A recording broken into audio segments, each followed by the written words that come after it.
संसार की जो बातें आज हमें लगता है कि ये सब तो सच है, ये तो कभी टल नहीं सकता, ऐसा तो कभी नहीं हो सकता। मैं आपको बता रही हूँ, सब कुछ टल सकता है, सब कुछ खत्म हो सकता है, लेकिन परमेश्वर के मुंह से निकला हुआ वचन कभी नहीं टलेगा। प्रभु ने कहा धरती और आकाश टल जाएंगे पर मेरे मुख से निकला हुआ वचन कभी ना टलेगा। इसलिए अपने जीवन के लिए संसार की चीजों पर नहीं, संसार की टेक्नोलॉजी, संसार की बातों पे नहीं, परमेश्वर पे भरोसा करें। अपनी लाइफ के लिए प्रभु पे भरोसा करें। हालेलुया। आज हम धन पे और बहुत सारी चीजों पे भरोसा करते हैं, एक दिन वो धोखा दे देंगी, लेकिन बाइबल में लिखा है जो परमेश्वर पे भरोसा करेगा वो कभी लज्जित नहीं होगा। हालेलुया। और सचमुच जब हमने देखा कि परमेश्वर ने उत्पत्ति में एक वचन बोला कि सर्प, स्त्री का वंश सर्प के सिर को कुचलेगा, वो स्त्री का वंश कौन था? वो यीशु मसीह था। 4000 साल बाद परमेश्वर की वो कही हुई बात पूरी हुई। मैं आपको बता रही हूँ, जो कुछ प्रभु के वचन में लिखी है बातें, एक एक बात पूरी हुई है। और जो अब यीशु ने कहा कि अंत के समय में प्रभु का आगमन होने वाला है, वो भी पूरा होगा और होने वाला है। बहुत ही जल्द परमेश्वर का आगमन होने वाला है। यीशु मसीह के बारे में, उसके आगमन के बारे में कितने हजारों साल पहले यशायाह की पुस्तक में, हर पुस्तक में उसके विषय में लिखा गया। हर भविष्यवाणी अपने समय पर पूरी हुई। और अब ये अंतिम समय पर जब प्रभु का आगमन नजदीक है, प्रभु ने कहा कि तुम्हारा मन व्याकुल ना हो, मैं तुम्हारे लिए पिता के घर में जगह तैयार करने जाता हूं ताकि जहां मैं रहूं वहां तुम भी रहो। तो अब वो वायदा परमेश्वर पूरा करने, और खुदा का आगमन किसी भी समय हो सकता है। और जब तक प्रभु का आगमन नहीं होगा, मैं बोल रही हूँ, सत्य का प्रचार होता रहेगा। परमेश्वर के, जब तक परमेश्वर के लोग इस धरती पर है, जब तक प्रभु का वचन इस जगह पर है, जब तक पवित्र आत्मा इस जगह पर है, तब तक शैतान प्रकट नहीं होगा। मैं आपको बता रही हूँ, एंटीक्राइस्ट का आना, कलीसिया उठा ली जाएगी, प्रभु अपने लोगों को उठा लेगा। और हम यहाँ पे अगर पढ़ें 2 पत्रस उसका 3 उसका 1 से 4 अगर हम वचन पढ़ें तो लिखा, हे प्रियो, अब मैं तुम्हें ये दूसरी पत्री लिखता हूँ और दोनों मैं सुधि दिलाकर तुम्हारे शुद्ध मन को उभारता हूं कि तुम उन बातों को जो पवित्र भविष्यवक्ताओं ने पहले से कही हैं और प्रभु और उद्धारकर्ता की उस आज्ञा को स्मरण करो जो तुम्हारे प्रेरितों के द्वारा दी गई थी। पहले ये जान लो कि अंतिम दिनों में हंसी ठट्ठा करने वाले आएंगे, जो अपनी ही अभिलाषाओं के अनुसार चलेंगे और कहेंगे उसके आने की प्रतिज्ञा कहाँ गई, क्योंकि जब से बाप दादाएं सो गए हैं सब कुछ वैसा ही है जैसा सृष्टि के आरंभ से था। आपको याद रखना है, इस अंतिम दिनों में बाइबल में यहाँ पर परमेश्वर का वचन कह रहा है, पत्रस कहता है, मैं इस दूसरी पत्री में, ये पत्रस की दूसरी पत्री है, पहली पत्री में भी उसने लिखा और दूसरी पत्री में भी वो कहता है, मैं तुम्हें दोनों पत्रियों में सुधि दिलाकर तुम्हारे शुद्ध मन को उभारता हूँ, है ना, कि तुम उन बातों को जो पवित्र भविष्यवक्ताओं के द्वारा दी गई हैं, ना कही गई हैं, प्रभु और उद्धारकर्ता की उस आज्ञा को स्मरण करो, उस आज्ञाओं को, उसके आने की आज्ञाओं को स्मरण करो जो तुम्हारे प्रेरितों के द्वारा दी गई थी। पहले ये जान लो कि अंतिम दिनों में, आखिरी दिनों में हंसी ठट्ठा करने वाले आएंगे, जो अपनी अभिलाषाओं के अनुसार चलेंगे और कहेंगे, किसको कहेंगे? ये हंसी ठट्टा करने वाले आएंगे और वो परमेश्वर के अनुसार नहीं, परमेश्वर के वचन के अनुसार नहीं, पर वो अपनी अभिलाषाओं के अनुसार चलेंगे। और वो कहेंगे, किसको कहेंगे? तुम्हारे विषय में कहेंगे, तुम्हें बोलेंगे, तुम्हें बोलियां मारेंगे, तुम्हारे विश्वास को हिलाने की कोशिश करेंगे और कहेंगे कहाँ गई यीशु के आने की प्रतिज्ञा? तुम तो कह रहे थे प्रभु आने वाला है, देखो तुम्हारे दादा भी सो गए, वो भी सो गए, यीशु मसीह तो अभी तक आया नहीं। और वो क्या करेंगे? तुम्हें शक में डालेंगे, तुम्हें भ्रम में डालेंगे, ताकि तुम अपने विश्वास को और उद्धार को खो दो। हालेलुया। और यहाँ पर लिखा है कि वो जानबूझकर ऐसा करेंगे, क्योंकि वो हंसी ठट्टा करने वाले होंगे, वो अभिलाषाओं में जीने वाले होंगे, और वो अभिलाषाओं में जीने वाले तुम्हारे को टारगेट करेंगे, क्योंकि दुष्ट उनके द्वारा आपको भरमाएगा, आपको शक में डाल देगा। कहाँ, कब से प्रचार सुन रहे, यीशु का आ गया, यीशु आएगा, यीशु आएगा, आया तो है नहीं। समझे? ऐसा करके वो क्या करेंगे, तुम्हारे मन को भरमाएंगे। इसका 3 क्या लिखा है यहाँ पर, पहले ये जान लो कि अंतिम दिनों में हंसी ठट्टा करने वाले आएंगे जो अपनी ही अभिलाषाओं के अनुसार चलेंगे। याद रखो, हंसी ठट्टा करने वाले किसके विषय में प्रभु कह रहा है? जो प्रभु की वचन के नहीं, प्रभु के वायदों के मुताबिक नहीं, जो अपनी अभिलाषाओं के अनुसार चलेंगे और कहेंगे उसके आने की प्रतिज्ञा कहाँ गई। और लिखा 5 में लिखा है, वो तो जानबूझकर ये भूल गए। वो जानबूझकर, वो जानते हैं सब कुछ, पर जानबूझकर वो भूल गए कि परमेश्वर के वचन के द्वारा आकाश प्राचीन काल से विद्यमान है। किसके द्वारा? परमेश्वर के वचन के द्वारा आकाश जो लिखा है प्राचीन काल से विद्यमान है। हाँ, और पृथ्वी भी जल में से बनी और जल में स्थिर है। जल में से बनी, निकली और जल के ऊपर ही। हाँ, पृथ्वी के नीचे क्या है? पानी। जल में से निकली और जल पे ही स्थिर है प्राचीन काल से। क्यों? प्रभु के वचन ने, प्रभु ने बोला पृथ्वी का अलग हो और जल दिखाई दे, अलग हो। और पृथ्वी जैसे ही प्रभु ने, वो विद्यमान है अभी तक। इसी के कारण किस कारण से? इसी के कारण कि वो जानबूझ के परमेश्वर को भूल गए, जानबूझ के प्रभु के वचन को भूल गए, है ना। इसी के कारण उस युग का जगत, कौन से युग का? नूह के समय का। उस युग का जगत जल में डूबकर नष्ट हो गया। आप जानते, इसी कारण हंसी ठट्टा करना, प्रभु की बातों पे मन नहीं लगाना, प्रभु के वचन में स्थिर नहीं रहना, अपने उद्धार को संभाल के नहीं रखना और जानबूझ के परमेश्वर की बातों का इनकार करना। क्योंकि अगर प्रभु पे विश्वास करेंगे तो प्रभु के अनुसार चलना पड़ेगा।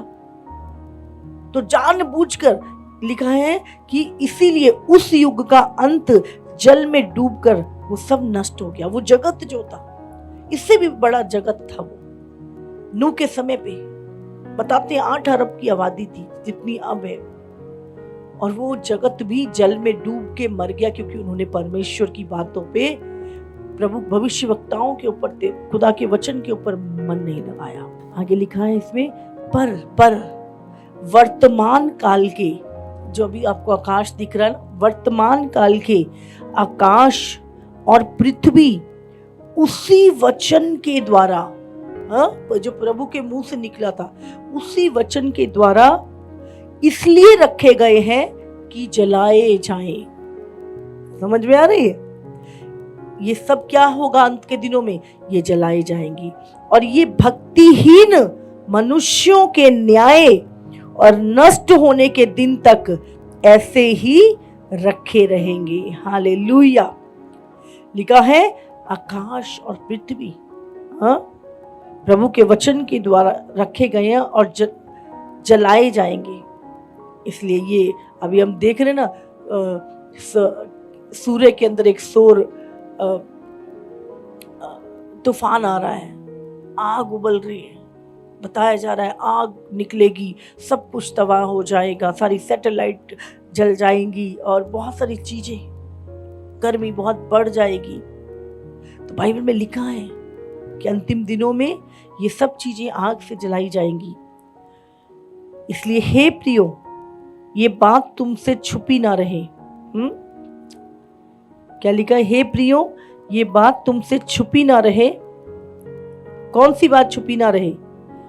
कि प्रभु के यहाँ एक दिन 1000 वर्ष के बराबर है और 1000 वर्ष एक दिन के बराबर है।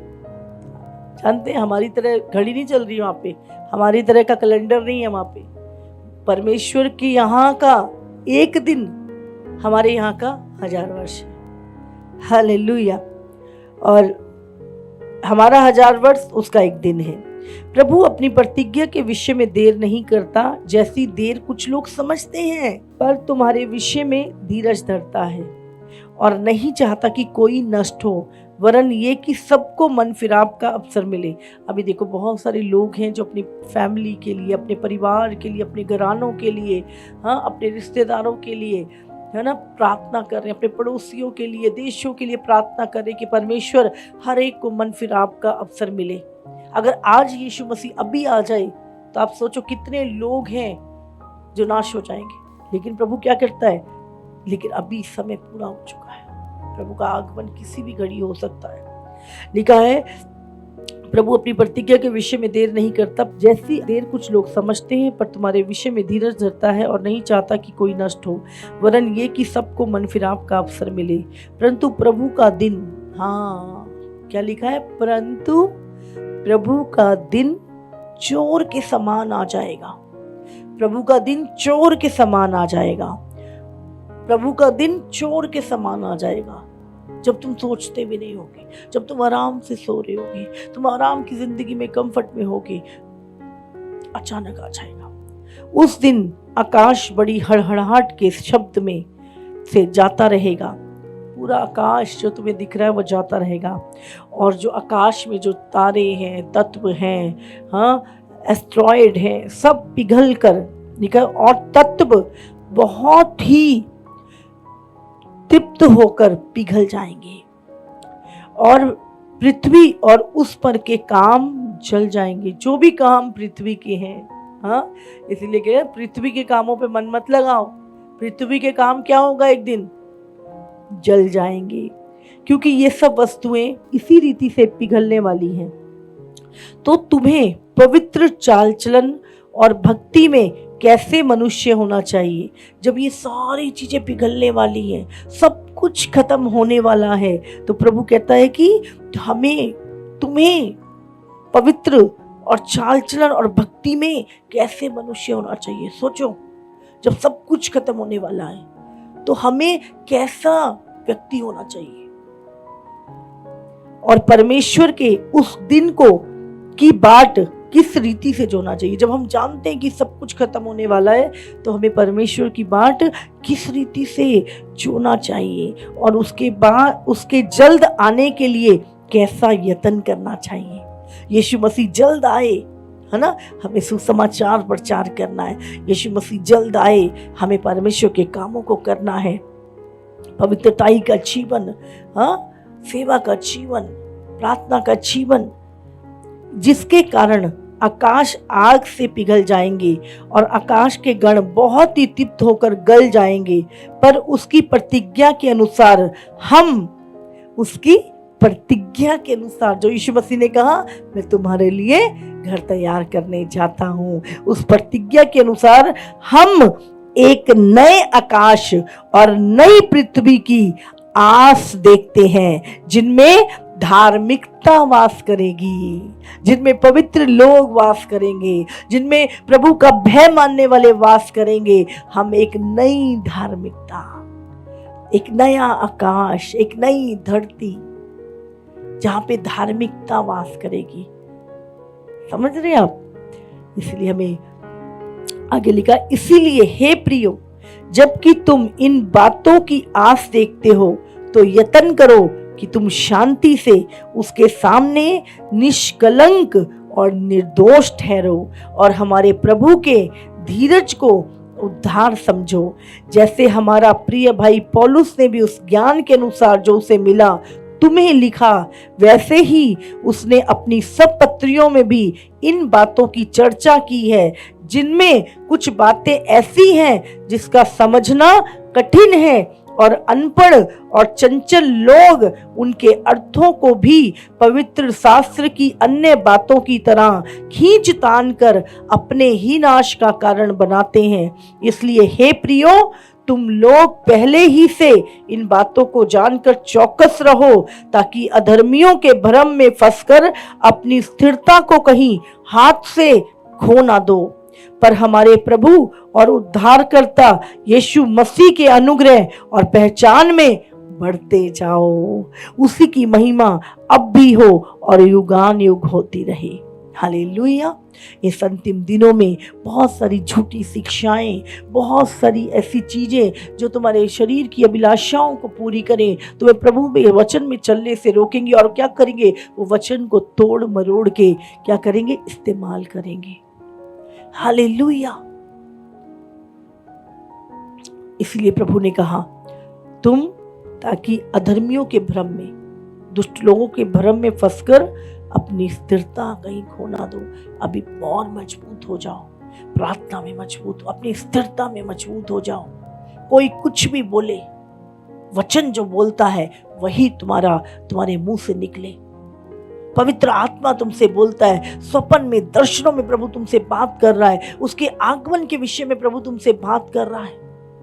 उन बातों पे विश्वास करो जो वचन कहता है, जो खुदा का आत्मा कहता है, पर भरमाने वालों की शिक्षाओं पे मन मत लगाओ। बाइबल में लिखा है अंत के दिनों में सब कहेंगे कुशल है, कुशल है, सब बढ़िया है, सब कुशल है। ऐसा ही चलेगा और एक का एक ऐसे लोगों के ऊपर अंत आ जाएगा। इसीलिए प्रभु ने कहा जागते रहो। ये मेरे प्रिय, किसी के भरमाने में मत आना, जागते रहो और प्रार्थना करते रहो। हालेलुया।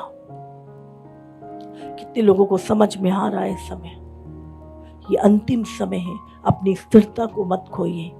हम यीशु मसीह के पीछे कोई बाइक लेने और गाड़ी लेने और घर लेने के लिए नहीं चल रहे हैं। हाँ, ना मिले कुछ भी तो भी हम जानते हैं प्रभु के ने हमें उद्धार दिया है, हमें अनंत काल का जीवन दिया है और वो जीवन उसके पुत्र में है। वो जीवन प्रभु के वचन में, जब हम उसकी आज्ञाओं को मानते हैं, हम उससे प्रेम करते हैं, हम उसके आने की बाट जोते हैं, हम यत्न से फिर प्रभु के जल्द आने की बाट जोते हैं।